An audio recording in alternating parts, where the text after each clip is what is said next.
యేసుక్రీస్తు నామంలో ప్రతి ఒక్కరికి నా హృదయపూర్వకమైన వందనాలు. ఈరోజు ముఖ్యమైనటువంటి మనం ఆలోచించాల్సినటువంటి ఒక సందేశాన్ని మీతో పంచుకోవాలని నేను ఎంతో ఆశపడుచున్నాను. ఒక వ్యక్తి ఇల్లు కట్టుకోవడానికి ఒక మేస్త్రిని పిలిచాడు.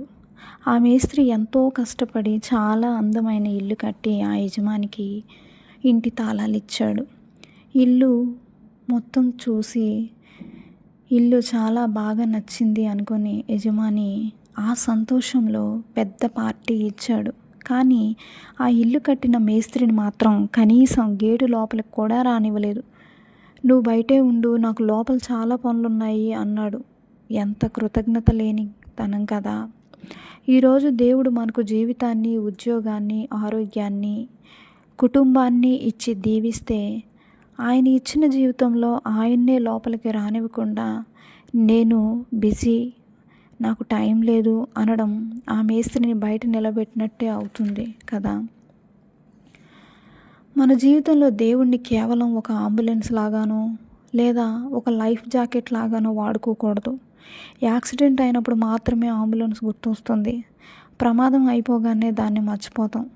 అలాగే కష్టం రాగానే దేవుడా అని ఏడవడం, ఉద్యోగం లేదా పని రాగానే ఇప్పుడు బిజీ, తర్వాత ప్రార్థన చేద్దాం, తర్వాత చర్చికి వెళదాం అనడం దేవుడిని అవమానించడము అవుతుంది.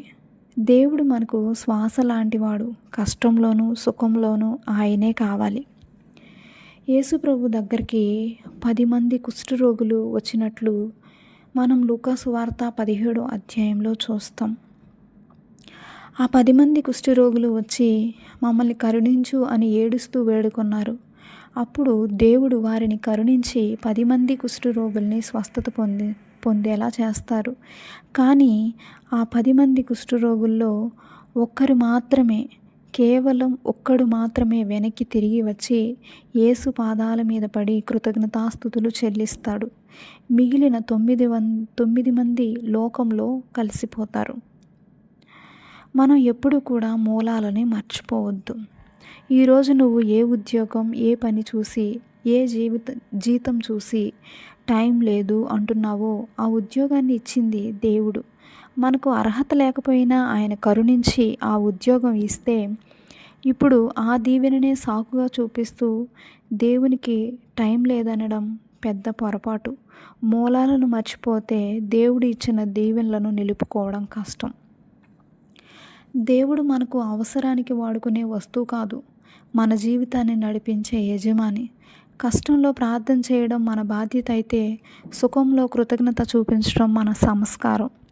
ఉద్యోగం, పని ఇచ్చి నిన్ను హెచ్చించిన దేవునికి 24 గంటల్లో ఒక అరగంట లేదా 2 గంటలు ఇవ్వలేనంత బిజీగా ఉన్నానంటే ఆ బిజీతనం నీ ఆత్మీయ జీవితానికి ప్రమాదం.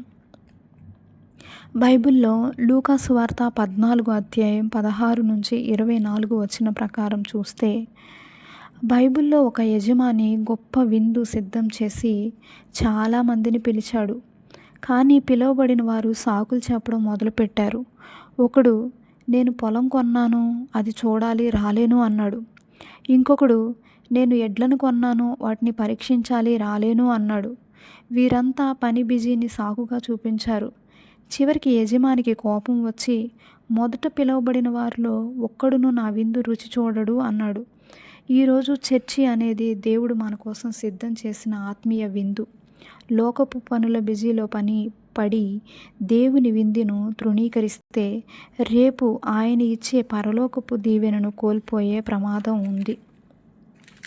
చివరిగా గమనించాల్సినటువంటి విషయం ఒకటి, సాతాను మనల్ని పాపంలో పడవేయలేనప్పుడు బిజీ అనే వలలో పడేస్తాడట. ఎందుకంటే బిజీగా ఉన్నప్పుడు దేవునికి దూరం అయిపోతామని. కాబట్టి సాకులు పక్కన పెట్టి ఆదివారం లేదా ప్రార్థన ఉన్న టైంలో చర్చిలో ఉండడానికి ప్రయత్నించండి. అందరికీ వందనాలు.